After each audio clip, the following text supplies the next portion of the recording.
पहले हम नक्षत्र और उसके पेड़, हम पहले उसका डिस्कशन करते हैं और उसके बाद फिर हम सेल्फ लव प्रैक्टिस करेंगे।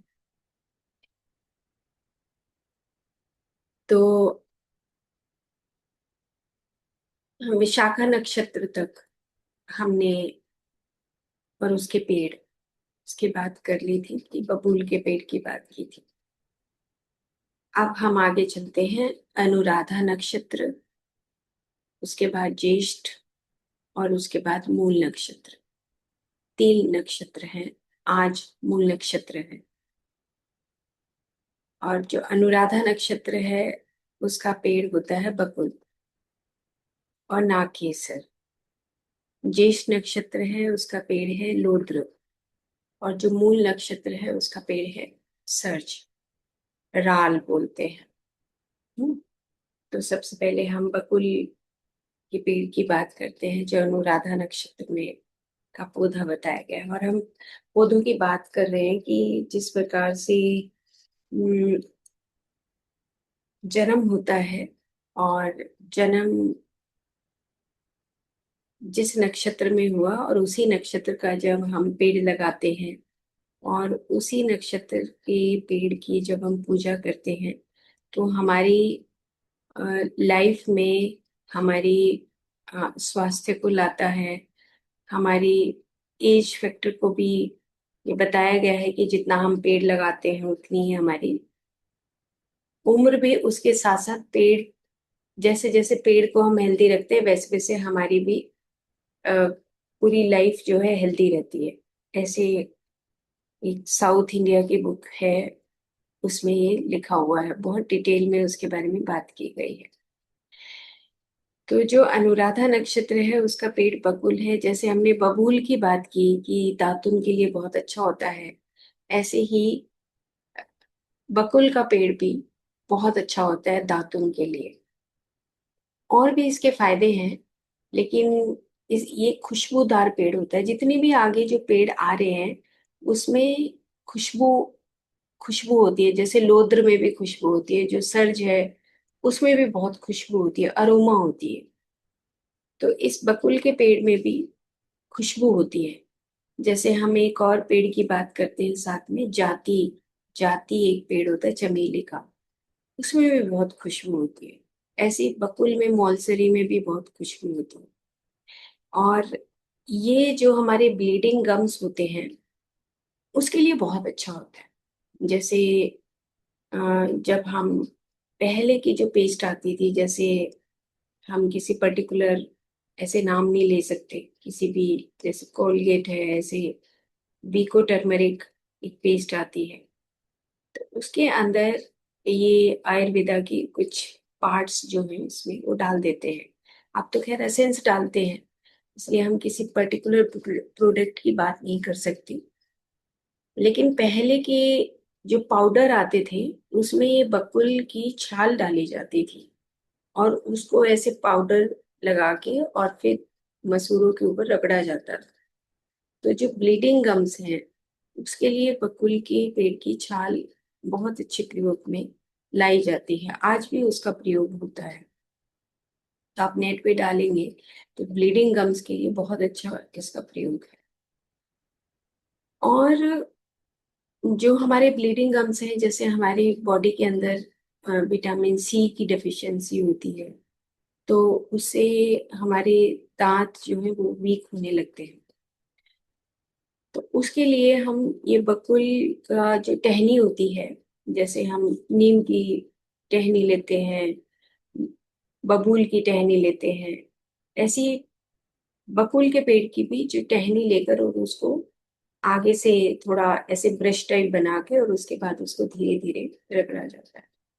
फिर रगड़ने के बाद उसके बाद उसको उसके अंदर से कुछ ब्लीड भी करते हैं कम से, उसके बाद वो बोला जाता है कि जो ब्लड है, जो स्टेगनेंट ब्लड है वो अपने आप निकल जाता है और उसके बाद वो ब्लीडिंग गम्स ठीक हो जाता है। उसके साथ एक जाति का पेड़ है, आगे हो सकता है कि उसका पेड़ का नाम आए, चमेली जिसको बोलते हैं। आयुर्वेद में इतना फेमस है जाति आदि तेल, इतना फेमस है कि मतलब कहीं पर भी घाव हो जाए, मुंह में अल्सर हो जाए, बॉडी में कहीं पेट पे मतलब कहीं अल्सर हो जाए, पैर के पे अल्सर हो जाए, तो उसके लिए जाते आदि तेल का यूज होता है।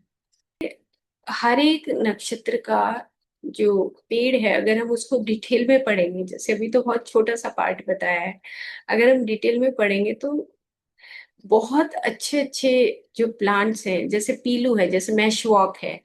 मैशवॉक भी आपने, ये एक पेस्ट आती है, टूथपेस्ट आती है, मैशवॉक सुना होगा। तो पीलू का पेड़ है। पीलू के पेड़ से वो छाल से बनती है। लेकिन अभी तो वो हमारे हरियाणा में तो एक्सटिंक्ट हो गया है। वो अभी एंडेंजर्ड जोन में आ गया है। मतलब जो पेड़ है उसको, उसकी छाल उतार उतार के उसको नष्ट कर दिया गया है, तो एक्सटिंक्शन की स्टेज के ऊपर जा चुका है। अब वो मिलता नहीं है। पहले राजस्थान बॉर्डर पर और हमारे रेवाड़ी साइड ऐसे वो पेड़ मिलता था, लेकिन अभी वो जाति खत्म हो गई है। बहुत पहले, हमारे 5-6 साल पहले एक ऐसी मीटिंग हुई थी कि जो एंडेंजर्ड प्लांट्स हैं उसके बारे में क्या करना चाहिए। तो तब हमने उस पेड़ के बारे में देख के आए। तो पेड़ ऐसे, मतलब उसकी लास्ट जनरेशन बची हुई थी, उसको बचा नहीं पाए। तो ऐसे बहुत सारे पेड़ हैं जो एक्सटिंक्ट हो गए हैं, जिनको हमारे जैसे इंसानों ने नोच नोच के खत्म कर दिया है, खा लिया है उसको अपनी सेल्फिशनेस के लिए। तो पहले ये जो पेड़ थे भरपूर मात्रा में होते थे और नेचुरली ग्रो करते थे। जैसे कषाय रस प्रधान होते हैं। जैसे अब आगे हम लोद्र पढ़ेंगे, जो ज्येष्ठ नक्षत्र है।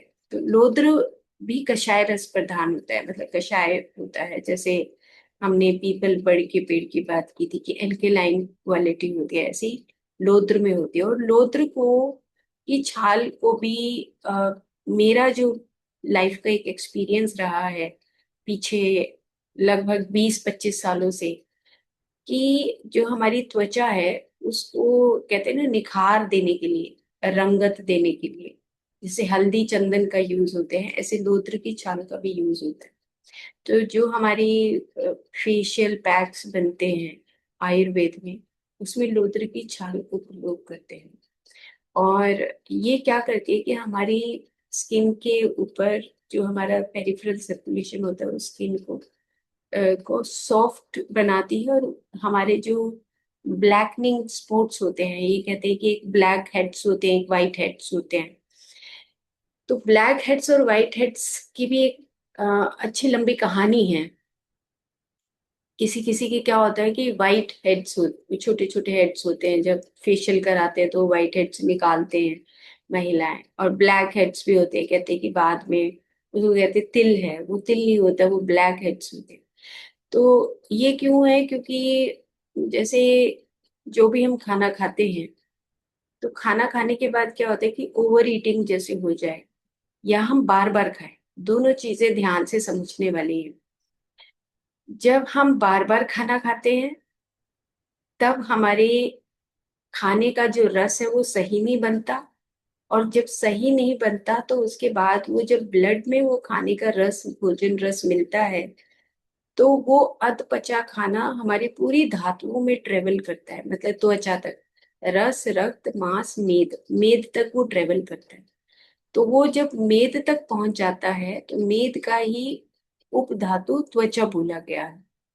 तो त्वचा के ऊपर जब वो स्पॉट आते हैं, वाइट हेड्स और ब्लैक हेड्स, तो हम आयुर्वेदा के डॉक्टर्स ये समझते हैं कि उसका खाने का जो रूटीन है, डाइट है, उसकी पाचन शक्ति है, वो ठीक नहीं है। ये पहचान होती है। तो एक तो ये हो गया कि जब हम ओवर ईटिंग करते हैं। और एक, जब हम बार बार खाते हैं, ओवर ईटिंग से भी हमारा खाना पूरी तरीके से, जो एंजाइम्स निकलते हैं पूरे तरीके से पूरे नहीं पड़ते उस ओवर ईटिंग की वजह से। तो वो हमारी सारी धातुओं को डिस्टर्ब करता चला जाता है। और ऐसे ही जब हम बार बार खाते हैं तभी भी हमारी धातुएं डिस्टर्ब होती हैं।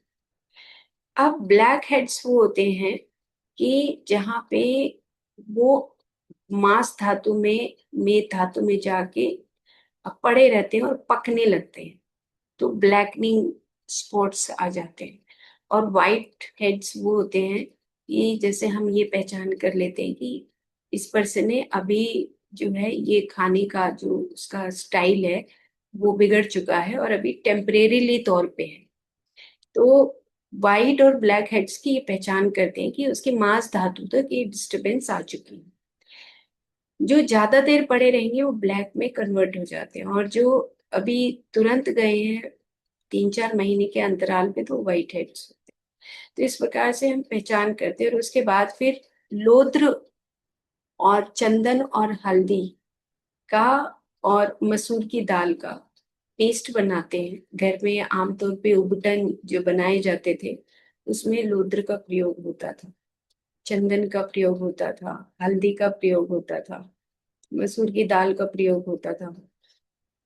और कभी कभी मुल्तानी मिट्टी भी डाल लेते थे, लेकिन बेस्ट लोद्र, और उसके साथ एक सरसों भी डाली जाती थी। तो ये कुछ ऐसी चीजें हैं जो हम डाल के बना के खुद में रख सकते हैं अपनी त्वचा को निखार देने के लिए, सुंदर बनाने के लिए, अच्छा बनाने के लिए।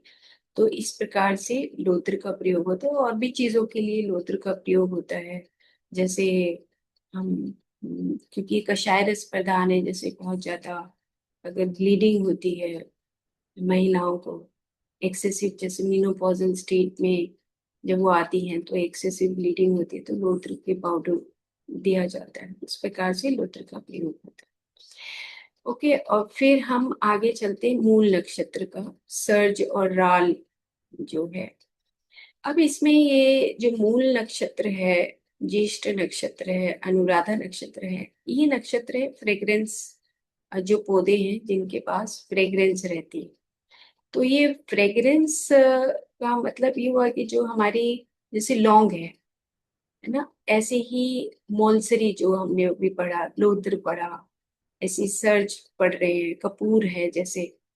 तो ये हमारे वातावरण को शुद्ध करने में भी काम कर आते हैं। जैसे लोद्र है, सर्ज है, जो राल, जिससे हम हवन सामग्री में राल डलती है, आपने देखा होगा कि गूगल डलता है, राल डलती है, ऐसे बहुत सारी औषधियां जो फ्रेग्रेंस वाली होती हैं वो डलती हैं।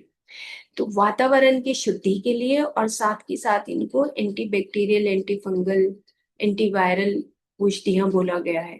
जैसे सर्च को भी, लोद्र को भी, बकुल को भी, इसीलिए दांतों के लिए भी ये बहुत अच्छा काम करते हैं। तो राल का जो प्रयोग है वो हम वातावरण की शुद्धि के लिए यूज करते हैं। तो सर्च का पेड़ आप नेट पे डाल के, नेट पे डालेंगे तो बहुत सुंदर पेड़ होता है। जैसे लोद्र का और मोलसरी के सारे पेड़ बहुत सुंदर होते हैं और एवरग्रीन पेड़ होते हैं। तो इसका जो गूंद निकलता है उसी को हम राल बोलते हैं। और ये हमारे चारों तरफ के, पहले का क्या था कि जो ऋग्वेद काल में क्या होता था कि इन पेड़ों का प्रयोग एनवायरनमेंट की शुद्धि के लिए यूज करते थे। जैसे आम के पेड़ की बात की थी, आम की लकड़ी के पेड़ की बात की थी हमने। इनसे क्या होता है कि जब एनवायरनमेंट की शुद्धि होती है तो एनवायरनमेंट की शुद्धि के बाद हमारे पास कौन सा इन्फेक्शन आएगा? फिर हमें त्वचा पे भी लगाने की क्या जरूरत है, या मुंह में के अंदर डाल के खाने की भी क्या जरूरत है? तो पूरा ऋग्वेद में कोई भी औषधीय जो पौधे हैं या पेड़ हैं उनको एनवायरमेंटल प्यूरिफिकेशन के लिए लिखा गया है। उसके बाद जब दूसरे वेद आए हमारे, आयुर्वेद तक, तब तक ये चेंज हो चुका था कि किस प्रकार से हम पेड़ के नीचे बैठ के हम अपनी बीमारियों को दूर करें। और उसके बाद धीरे धीरे जब आयुर्वेद 5,000 ईयर्स के बाद 2,000 ईयर्स और फिर 500 ईयर्स, जैसे जब मॉडर्न मेडिसिन आई, तब तक मुंह में खाने वाली दवाइयां चल चुकी थी ना। जैसे रस औषधियां हमारी मानी जाती हैं, जैसे पारा है, गंधक है, जिससे हमारी रस औषधियां बनती हैं। रस औषधियां भी तब बनाई गई जिसके ऊपर भी ये कहा गया है कि पारे के ऊपर भी बहुत बड़ा एक रिसर्च हुआ कि इसको भी अमृत बोला गया है। जैसे गिलोय को अमृत बोला गया, ऐसे पारे को भी अमृत बोले। लेकिन आज की डेट में वो अशुद्ध अशुद्ध ही कहूंगी मैं, क्योंकि इतना शुद्ध, इतना साफ हृदय से कोई दवाइयां बनाता नहीं है, तो इसलिए उनका प्रयोग बिल्कुल नहीं करना चाहिए। मैं तो ये कहती हूँ, बिल्कुल किसी भी तरीके से रस औषधियों का प्रयोग नहीं करना चाहिए, क्योंकि वो उस भाव से नहीं बनाई जाती। कमर्शलाइजेशन बहुत है। तो हमारे वातावरण में आज की डेट में जो भी चीजें हमें मिलती हैं, जैसे अनार हमारे घर में लगा हुआ है, तो अनार के पत्ते, अगर अनार के पत्तों का प्रयोग जो है वो बेस्ट होता है। कीड़े अंदर के जो पीठ के कीड़े होते हैं, ब्लड के अंदर जो अ, कीड़े होते हैं, हमारे 20 प्रकार के कीड़े माने गए हैं आयुर्वेद में, तो उसके लिए बेस्ट होता है आम, ये अनार के पत्ते सुखाकर उसका पाउडर बना के रख लो। और बेटर है कि हम जो मेडिसिन खाते हैं कीड़ों की, उससे बेटर है कि अनार के पत्तों का पाउडर हम अगर 1 हफ्ता खाते हैं तो उससे कीड़े खत्म हो जाते हैं। तो 20 प्रकार के कीड़े हैं, हृदय कृमि भी बोले गए हैं। हृदय कृमि क्या होता है कि जब हृदय में कुछ कुछ अजीब अजीब तरह की सेंसेशंस होती हैं, अजीब अजीब तरह का वो भावनाएं उठती हैं हमारी अ, अंदर, तो जीभ के ऊपर एक कुछ ब्लैकनिंग स्पॉट्स होते हैं, हम उससे अंदाजा लगाते हैं कि ये हृदय के पास पहुंच चुके हैं, मतलब ब्लड के अंदर अ, कीड़े पहुंच चुके हैं, तो उससे इस तरह का होता है।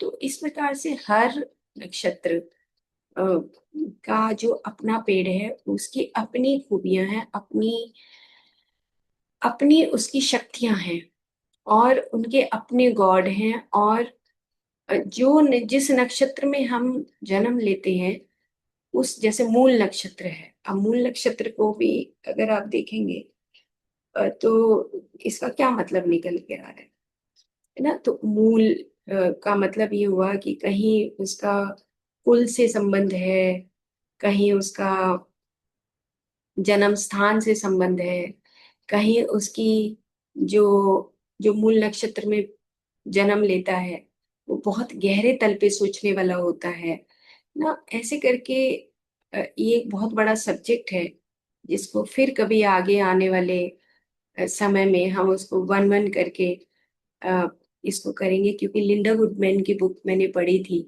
अ, उसके ऊपर, प्लैनेट्स के ऊपर और नक्षत्रों के ऊपर। तो स्टार शाइन्स करके है बुक, तो उसके अंदर भी बहुत सुंदर तरीके से ये बताया गया। पेड़ तो नहीं बताए गए, लेकिन मूल के बारे में, ज्येष्ठ नक्षत्र, अनुराधा, इसके बारे में डिटेल बताया गया है कि कितना महत्व है इनको, अगर हम गहरे तल पे समझे कि इनका क्या मीनिंग निकल के आता है, कि फिजिकल लेवल पे मूल का क्या मतलब हुआ, मेंटल लेवल पे मूल का क्या मतलब हुआ। तो ये हमारे नक्षत्र और ये पेड़ हो गए। वॉलेटाइल ऑयल की मैं बात करूं, जैसे नाग केसर अनुराधा में लिखा हुआ है, तो जो भी हमारे गंध तत्व है, गंध जिससे खुशबू आती है, वो हमारे जैसे फ्रेग्रेंस और अरोमा थेरेपी, या जो गंध तत्व है, वो हमारे कहीं प्राणमय कोश और मनोमय कोश तक वो गंध तत्व पहुंचता है। इसीलिए जो है, जो गंध होती है, गंध मतलब आप समझे कि 5 तत्व हुए, पृथ्वी और जल, अग्नि, वायु और आकाश। ठीक है। शब्द, स्पर्श, रूप, रस, गंध। अब आप इनको कंपैरिजन करें। ये जो गंध तत्व है वो पृथ्वी के साथ माना गया है। ठीक है। जो रूप है वो अग्नि के साथ माना गया, शब्द जो है वो आकाश के साथ माना गया ना, स्पर्श जो है वो वायु के साथ माना गया है। और जो रस है वो जल तत्व के साथ माना गया है। तो जो गंध तत्व है वो, इट मीन्स कि वो सबसे आ, हम ये कहेंगे कि नीचे आते आते, आकाश से नीचे आते आते गंध तत्व, पृथ्वी तत्व, और जैसे हम लहसुन खाते हैं तो उसमें सबसे ज्यादा गंध मानी गई है। इसका मतलब वो भारीपन है, उसका जो शक्ति है वो डाउनवर्ड की तरफ जाती है, डाउनवर्ड डायरेक्शन है। ना। तो डाउनवर्ड डायरेक्शन का मतलब ये हुआ कि वो हमारे मूलाधार चक्र पे ग्राउंडेड, और वो शक्ति, वो गंध ज्यादा फैलती नहीं है, वो नीचे की तरफ हमें खींचती है। इसलिए लहसुन को तामसिक बोला। ऐसे प्याज को भी तामसिक बोला जाता है, लेकिन प्याज कम तामसिक है, लहसुन ज्यादा तामसिक है। लेकिन कुछ जो हमारी फ्रेग्रेंस वाली चीजें होती है वो फैलती है, एक्सपैंड करती है। तो उसका जो गंध तत्व है वो हम आकाशीय और वायु से मानते हैं, जो फ्रेग्रेंस वाली चीजें होती है, जो वोलेटाइल ऑयल वाली होती है। बिल्कुल सत्व और तमस दोनों में बहुत बहुत फर्क माना गया है इसमें। कि ये जो गंध वाली जो चीजें हैं, जो फ्रेग्रेंस वाली हैं, जिसमें आकाश और वायु के गुण होते हैं, वो हमारे कहीं मनस तक पहुंचते हैं।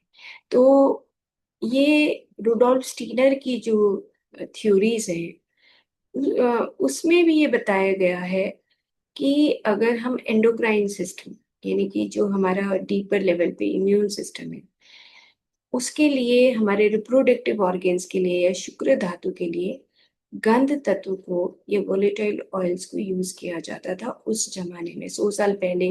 रुडोल्फ स्टीनर ने अ, कल तो नहीं, मैं एक पिक्चर दिखाऊंगी कि जिसमें उन्होंने पूरे प्लांट को डिस्ट्रीब्यूट कर दिया है कि कहीं अगर रूट्स को यूज करना है तो हेड के लिए, ब्रेन के लिए यूज करो, और अगर उसकी टहनियाँ पत्ते यूज करने हैं तो पेट के लिए यूज करो, और उसके फूल यूज करने हैं, बीज यूज करने हैं तो उसको हम शुक्र धातु के लिए, ओज धातु के लिए यूज करो, रसायन के लिए सारी धातुओं को नरिश करने के लिए यूज करो।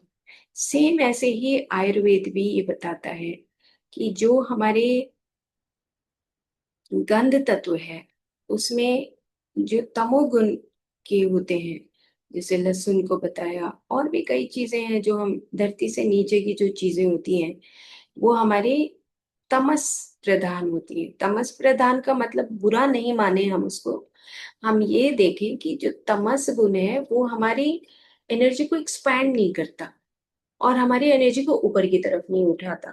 तो इसलिए हम बोलते हैं कि तमस है। ज्यादा खाना खा लें तो भी तो तमस ही हुआ, क्योंकि वो एनर्जी हमारी कहीं ऊपर उठेगी नहीं। हल्का खाना खाएंगे तो हम हल्का फील करेंगे, तो हम मॉर्निंग में अच्छा मेडिटेशन कर सकते हैं, और ज्यादा खाना खाएंगे तो हमारी एनर्जी जो है वो फैलेगी नहीं, एक्सपैंड नहीं करेगी, ऊपर की तरफ नहीं उठेगी। तो जो तमोगुण से संबंधित जो हमारी चीजें होती हैं वो हमारे पृथ्वी गुण को बढ़ाती हैं। जैसे धरती से के नीचे के जो, जैसे हम ज्यादा मूली खा लें, गाजर खा लें ना, आलू खा लें, शकरकंदी खा लें, और शलगम खा लें, ये सारी चीजें, लहसुन ले लें, जमीन से नीचे की जितनी भी चीजें हैं वो हैवीनेस देती हैं, मतलब भारीपन देती है, क्योंकि उसमें पृथ्वी गुण प्रधान होता है। और जिसमें पृथ्वी गुण प्रधान होता है उसमें आ, वो एक्सपेंशन की जो कैपेसिटी है वो नहीं होती। जैसे मिलेट्स का आजकल जो बहुत प्रयोग हो गया है ना, मिलेट्स कहते हैं कि मिलेट्स खाने चाहिए, मिलेट्स खाने चाहिए ना। आप ज्वार खाओ, बाजरा खाओ, कोदो खाओ, ये खाओ, मिक्स अनाज खाओ, ये करो, वो करो, मतलब। लेकिन अगर हम उसको, मेरा पर्सनल व्यू ले, तो मैं कहती हूँ कि हफ्ते में आप एक दिन खा सकते हो, लेकिन हर रोज मिलेट्स नहीं खा सकते, क्योंकि वो हमारी एनर्जी को पूरा चूस लेते हैं, एनर्जी को बिल्कुल खींच लेते हैं मिलेट्स।